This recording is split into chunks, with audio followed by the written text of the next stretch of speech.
use different heels this morning. Good morning, everyone. Thank you for joining us today for such an important and historic announcement. My name is Maria Torres-Springer. I'm the first deputy mayor for the city of New York. But before I get started, I think we should all thank God for the rain that has come to our city.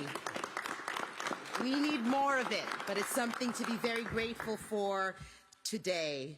I am so pleased to be here with Mayor Eric Adams, with so many colleagues across the administration, with our partners in elected office, and of course with BCTC President Gary LaBarbera.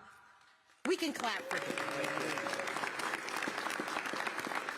And all of our distinguished partners to celebrate a truly transformational moment for our city. Today, we are advancing New York City's vision for inclusive growth, one that lifts up the working people of the city. We are taking bold steps to ensure that our city's largest and most ambitious capital projects will be completed with high-quality union labor, creating thousands of jobs and fostering economic opportunity in communities that need it most. Today is possible because since day one of this administration, our next speaker really insisted that we not just think about growing our economy, but we do it in a way that results in good paying jobs for New Yorkers across the 5 boroughs in ways that lift up their families and lift up neighborhoods. And so without further ado, the 110th Mayor of New York City, Mayor Eric Adams. Thanks so much, First Deputy Mayor Maria Torres-Springer. And this is just really exciting moment for me. Anything we do in our lives is both professional and it's personal. There's just a personal narrative. Gary and I have known each other for such a long time, and we have been engaged in this work. And I'll desire his spirit and energy. He bleeds union. He believes in unions. And he believed in ensuring that the people who built the city can afford to work and live in this city. And he has compassionately shared that with me in our journey from the days of a state senator, the borough president, and now the mayor of the city of New York. And he knows my compassion about diversifying the workforce, making sure that we have a workforce that's reflected in what the city looks like. And he has pushed towards that. And the intersectionality of our relationship has allowed us to sit down and come up with good ideas of how to get this done. And so to stand here next to Gary means a lot to me, and I appreciate your work and your commitment throughout the years. A blue-collar mayor. Well, this is a blue-collar city. Those men and women who stand behind us with the hard hats on, or those who are on these job sites, they're not asking for handouts. They are asking to give the right salaries and benefits that they deserve for their families. You can't build luxury high-rises and affordable housing, and the men and women who are putting the shovel in the ground cannot participate in that success. And today, as the first deputy mayor indicated, we are taking a giant step forward on ensuring that we are going to continue to build in this city, and nothing is going to distract us or get in the way of our success of expanding this city. Drive by Willet Point. If you drive by Willet Point, you will see how far we've come from the days of seeing a blighted community where it was just no roads and just repair shops and salvage shops. Now it is going to be a place where community is going to thrive and grow, a soccer stadium, a school, outdoor spaces, 2,400 units of affordable housing. That is what you call getting stuff done. And I want to thank both the borough president, Donovan, and Councilman Moyer for both having a vision in the borough of Queens. As they say, Queens get the money, and you're seeing that every day as they continue to build. And this administration will always stand with working people. I'm clear on that, and those who make life in the city possible every day. And so today, I'm proud to announce that the city of New York has reached 2 project labor agreements with the Building and Construction Trade Council that will cover more than $1 billion in construction projects, including generational infrastructure improvements in Willet Point, where we're building a brand new neighborhood, as I indicated, and it is going to be part of a union-built community, and that is crucial.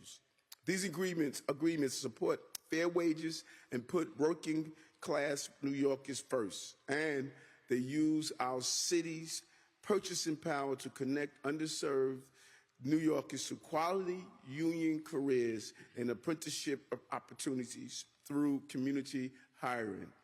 The jobs created and wages paid for these projects will stay right here in New York City. It will be built in New York City, the benefits in New York City, the wages in New York City, the recycling of the economy is right here in our city. And this includes NYCHA.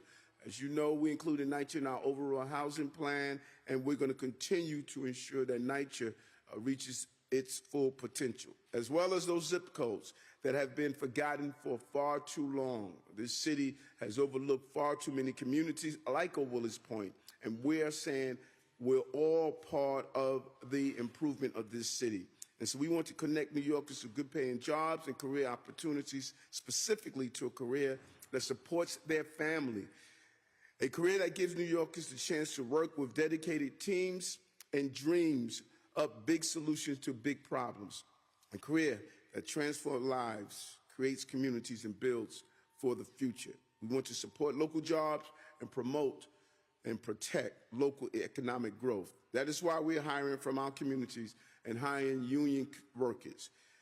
And that is why these agreements also have ambitious MWBE goals, because our minority and women-owned firms have been passed by for these projects for decades. And hats off to our Chief Diversity Officer, Michael Gardner, and what he continues to do in this area. These agreements also means that we will be able to build and complete projects faster and more efficiently by reducing bureaucracy, cutting red tape, and minimizing delays. This is government working better for our people with our union brothers and sisters. And that is what City Dollars should be doing, creating opportunities for New Yorkers who need them most and putting community first. But we're not stopping with these projects, and we're not stopping at just $1 billion. We're working on labor agreements for another $2 billion in generational projects, including our Life Science Center in Kips Bay. Hats off to Andrew Kimball, job well done. Redeveloping the Cambridge Armory, which many people stated it could never be done. Congressman Espaillat and the team up there, we're finally getting it done with the partnership of the governor, and reinventing the Hunt Points Produce Market in the Bronx, a partnership with Councilman Salamanca. And these agreements gives us framework for future agreements covering another $50 billion in projects. That means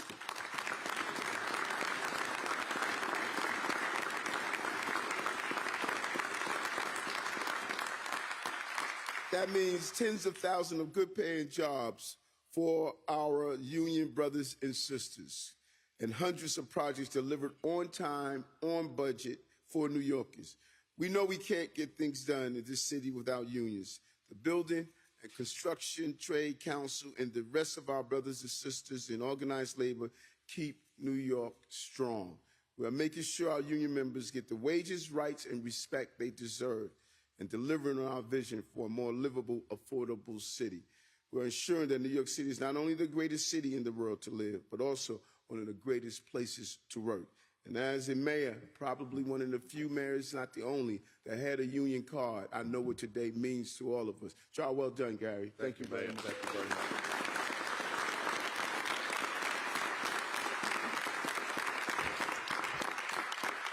Thank you so much, Mayor Adams. Through these agreements, we're ensuring that New Yorkers will continue to benefit from this model of inclusive growth as we move forward with so many ambitious plans. And I'd like to echo your thanks to the Building and Construction Trades Council of Greater New York for their leadership and partnership in making this a reality. I think together we're proving that public works, fair wages, and community investments can truly go hand in hand. And so now it's my pleasure to introduce BCTC's champion for working families and sustainable growth, the tireless president of BCTC, Gary LaBarbera.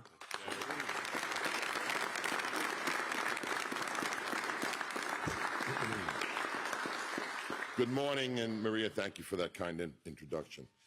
Mr. Mayor, first of all, thank you for your very kind words, and I want to assure you, and I think you know this, I feel the same way towards you. We have a very long relationship, and I want to say, number one, that Mayor Adams is a blue-collar mayor, and we've had many conversations over the years about the intersection, how can we accomplish multiple goals. And the project labor agreements and utilization of the project labor agreements do that.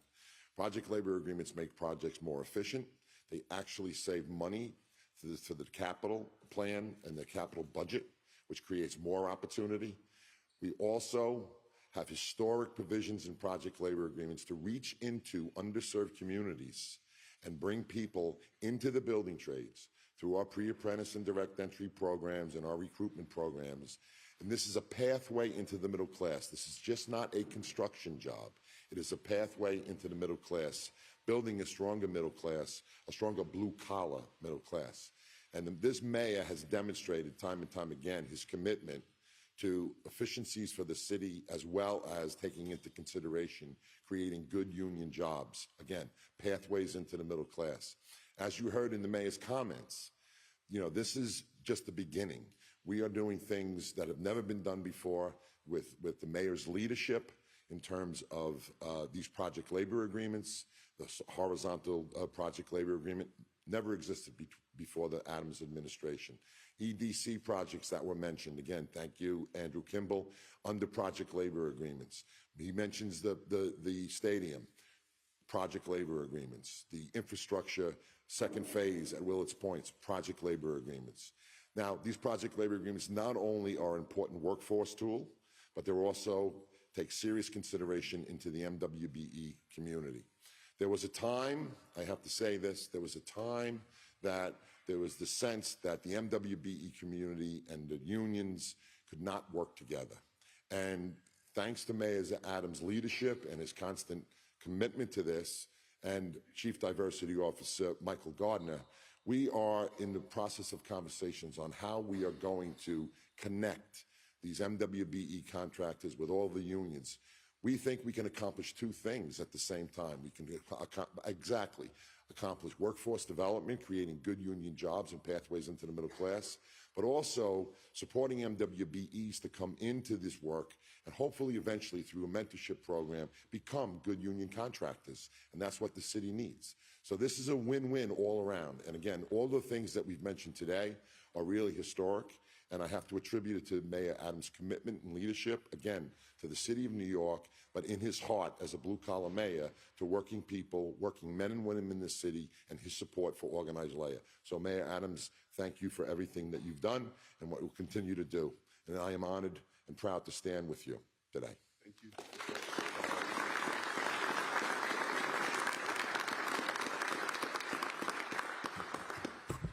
Thank you so much, Gary.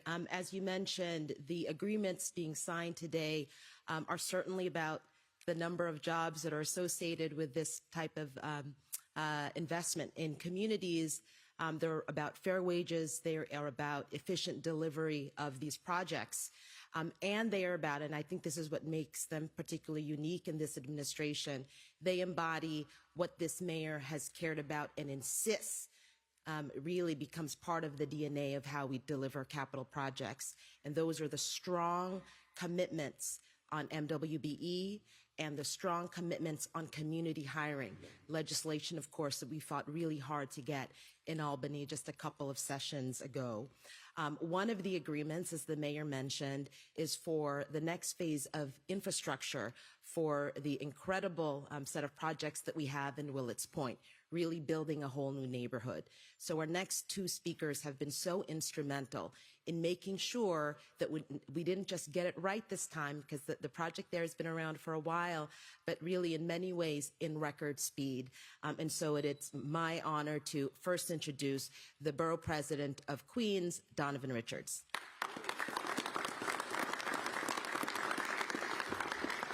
Thank you, Maria, and I couldn't be prouder to be here this morning. And first, let me start by thanking both Mayor Adams, Councilmember Moya, who's been on this journey for a long time, to Gary. And, I would start by saying vision is the art of seeing what's invisible to others. And this is visionary, and this is historic this morning, this announcement. But for something historic like this, I couldn't be prouder to be back at City Hall. I miss this place on some days. But what we are building at Willet Point is nothing short of transformational. The 100% largest affordable housing development in New York City since the 1970s. An all-electric soccer stadium that will create hundreds of good-paying jobs and give Queens its own professional soccer team. A hotel, 80,000 square feet of retail space, 3 acres of public open space. This is going from what we considered and what was called the Valley of Ashes to a Valley of Opportunity. This project is historic in every sense of the word and will change thousands of lives for Queens residents. But when we talk about what amenities this project has, it's easy to lose sight of who we're actually building for.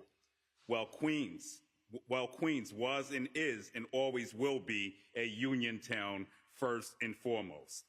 Also, one of the things I want to point out in being close to Corona is we can't criminalize our way out of poverty. And this is a response to many of the issues we see systemically that have impacted this community for decades. So that's what makes this such a momentous day, because we won, our union brothers and sisters won, and our families won. And as the mayor alluded to, this is not about a handout. It's about a hand up for the residents of this community. And we won because Willet Point will be built with 100% union labor, 100%.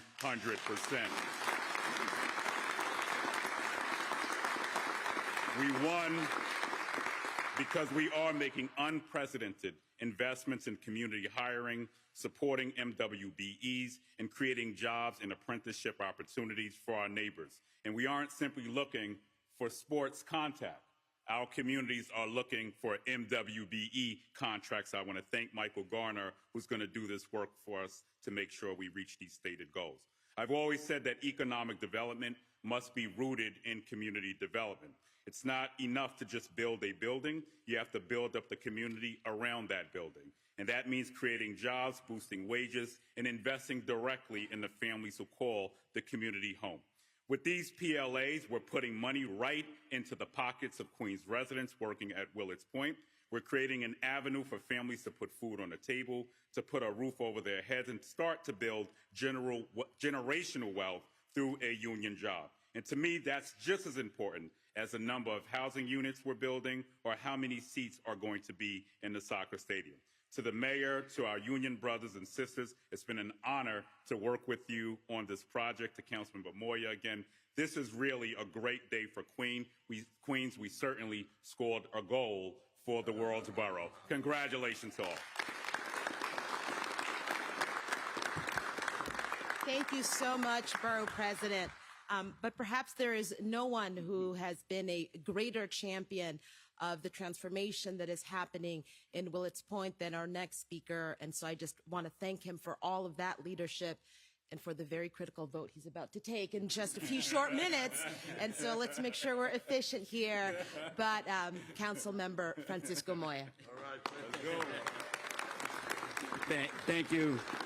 Good morning. Thank you, Maria. Thank you for everything that you do. Thank you for making our city the greatest city in the world, for all your great work. But I also have to thank you for being the person that took the step stool out so I don't feel so bad while I'm up here on the podium.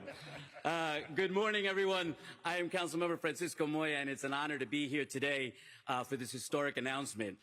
It's a milestone not just for Willet Point, but for the future of New York City.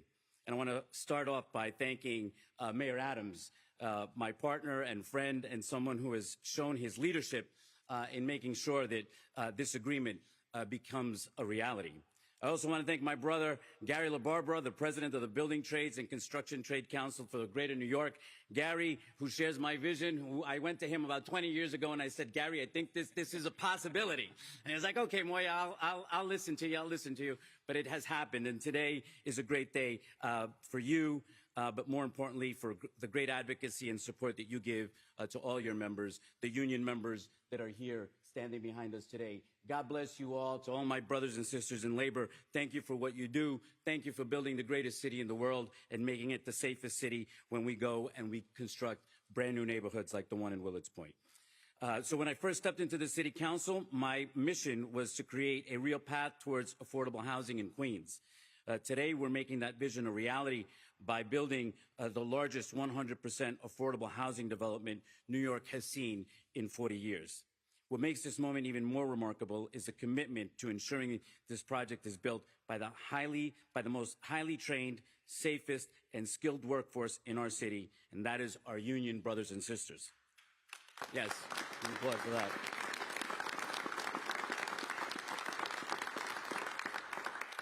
This isn't just about constructing infrastructure. It's about creating stability and opportunity for working middle-class families. It's about paychecks that support mortgages, that put food on the table, and provide a future for thousands of New Yorkers. By building at Union, we're tackling what truly matters, ensuring families can live and thrive in this community, creating thousands of quality jobs that allow workers to support their loved ones. We've been given a once-in-a-lifetime opportunity to build an entirely new neighborhood, and we're doing it the right way. This is a win for our city's working families and for Willet's Point. And for all of that, I want to thank again Mayor Adams. I want to thank Maria. I want to thank Andrew. I want to thank Michael. I want to thank the entire team here at City Hall for the great work and vision of making this a reality. I want to thank my colleague in government, Borough President Richards, for being a great partner throughout this process and making sure that not only Queens gets the money, but Queens gets a championship. NYCFC playing the Crosstown Derby this weekend against a team that likes to say they're from New York, but they're really from New Jersey. So let's go, boys in blue. Thank you. Yep. But we're not just building homes, we're building hope, opportunity for a stronger New Yorker. And with that, I thank you, and let's continue to be scoring goals for New York City. Thank you. God bless you all.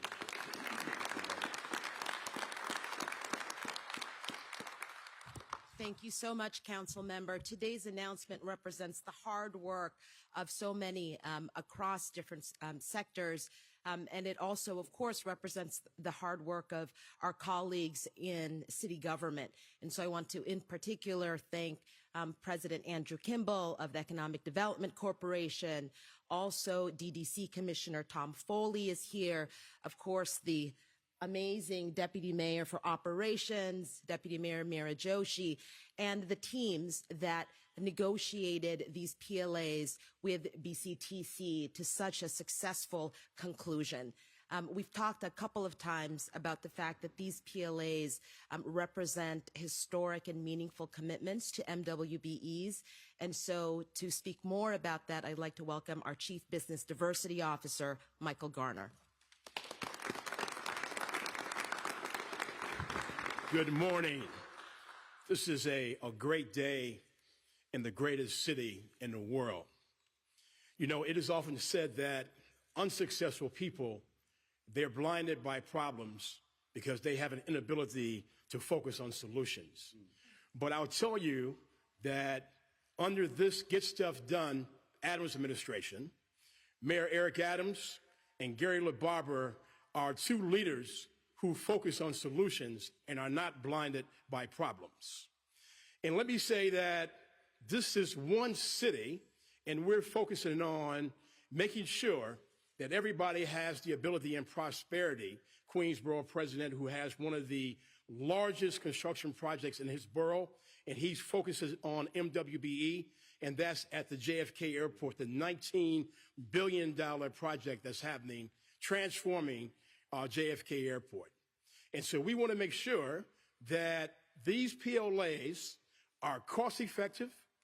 They have the ability for the city of New York to build their projects safely, timely, on budget, and inclusive of MWBE goals. And why is that important? Because MWBEs now have the ability to usher their workforce into good paying jobs, good paying benefits. Access to contracts equals job creation in those communities of color who have historically been shut out. It also equals homeownership opportunities for the business owners, better education opportunities, and healthcare options for their respective families. I've started out by saying that this is a great day in the greatest city of the world. Let's move forward in a way where everyone is going to share in the prosperity. Build union, build faster, build better. Thank you.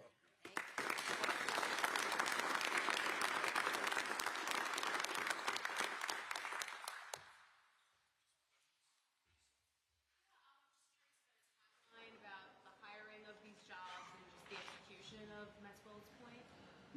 Do you want to do that? Yes, happy to.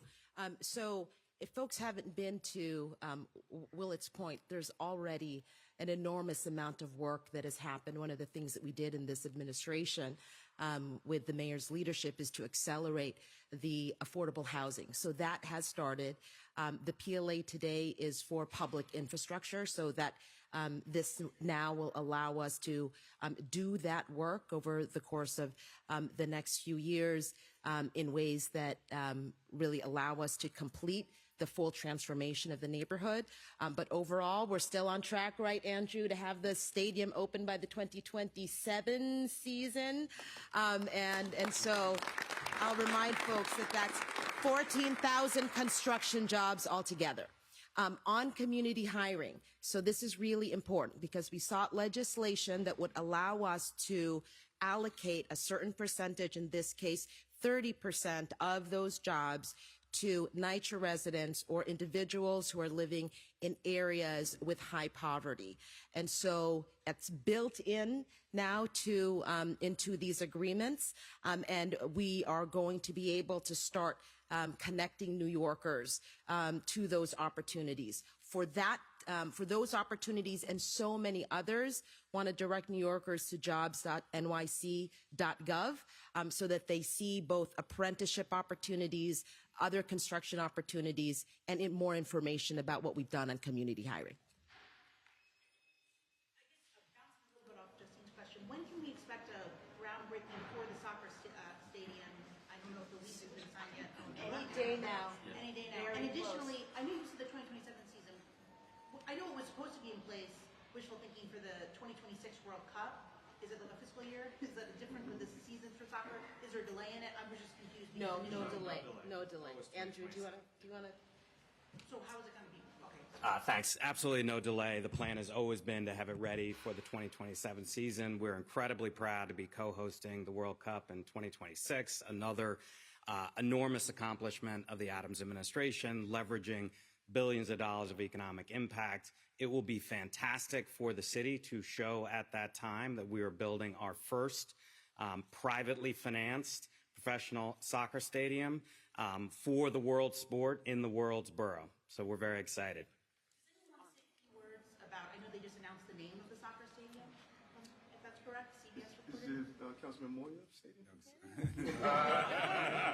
I repeat, I am not the spokesperson for the soccer stadium. It's Etihad, yes, and that's been their partnership for years. Yeah, great. And like I said, this Saturday, 5 o'clock, come and root for the boys in blue against New Jersey, and let's bring that MLS Cup back home to New York. I have two sets of questions. The first one, could you just explain a little bit why, like, what a PLA is a little bit? Basically, why it's advantageous for the city to sign one. It seems like, you know, wages, MWBE requirements, they're negotiated on a project-by-project basis all the time. I thought design build was a state tool that was like authorizing the state budget that the city was already using. So can you just explain kind of basically what is a PLA and why do you sign them? Absolutely. So the city has signed PLAs before, but what is transformational about what we're announcing today is that for infrastructure related to an economic development project, and because we are not losing time, we did get the authority for design build. We want to build those projects. So now we have the PLA that will allow us to do a few things. And I want to be very clear about the goals of PLAs. They are a great tool to ensure cost-effective, efficient, and safe capital project delivery. Through PLAs, we promote fair wages and benefits by ensuring labor harmony, right, on critical projects. And importantly, and this is, I think, the signature of the Adams administration, is that we're making sure that they also allow in a very meaningful way for aggressive workforce development efforts like community hiring and expanding apprenticeships. So those are the components that make for a PLA, and we are using this tool as aggressively as possible in this administration. How it saves money, and do you have to have a PLA to use design build? Is that like a requirement? For the city's design build program, that is the commitment that we are making. That's right. Do you want to talk more about? Sure.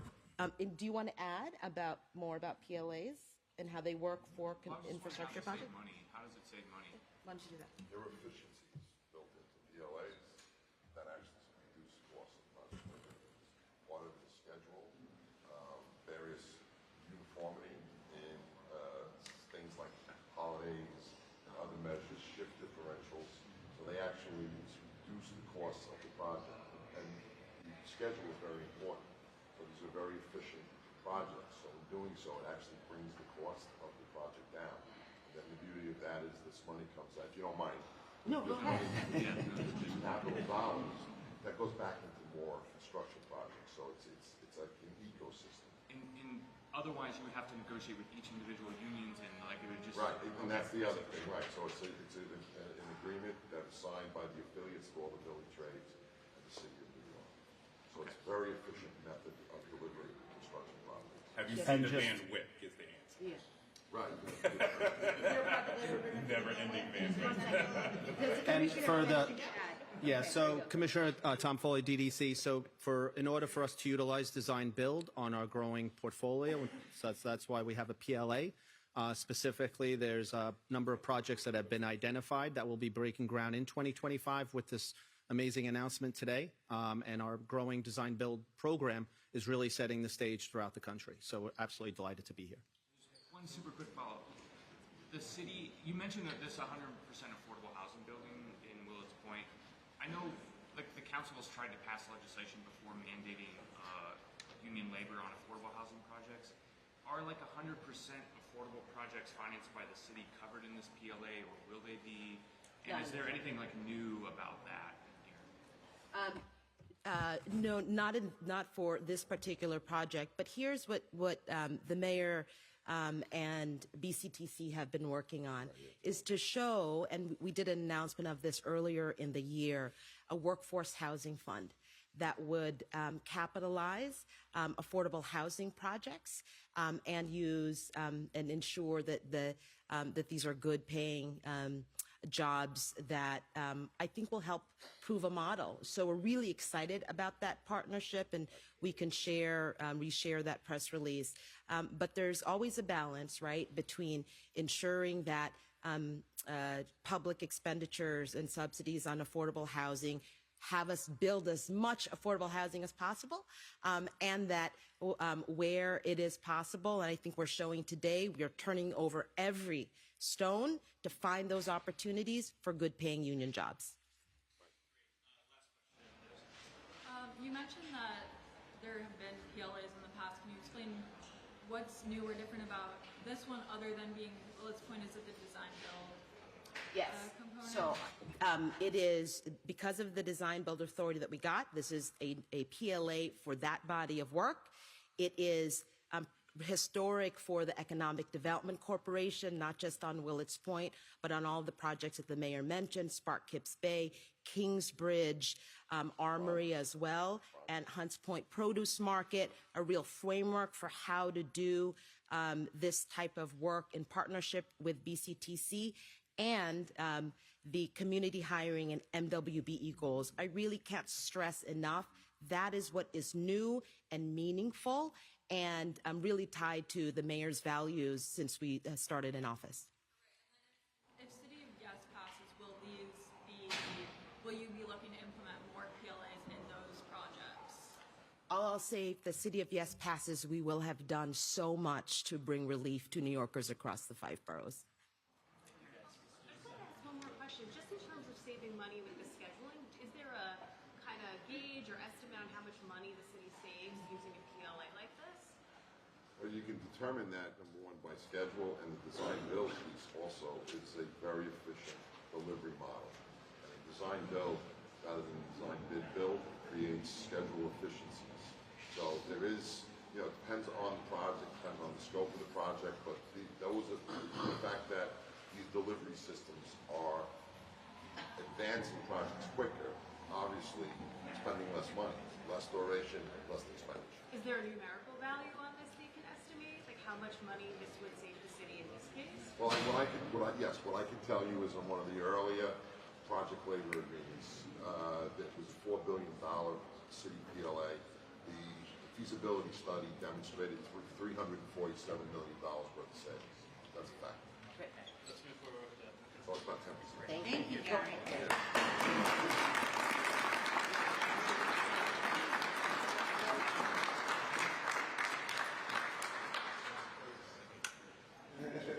Excuse me. Donald front, please. Say it again.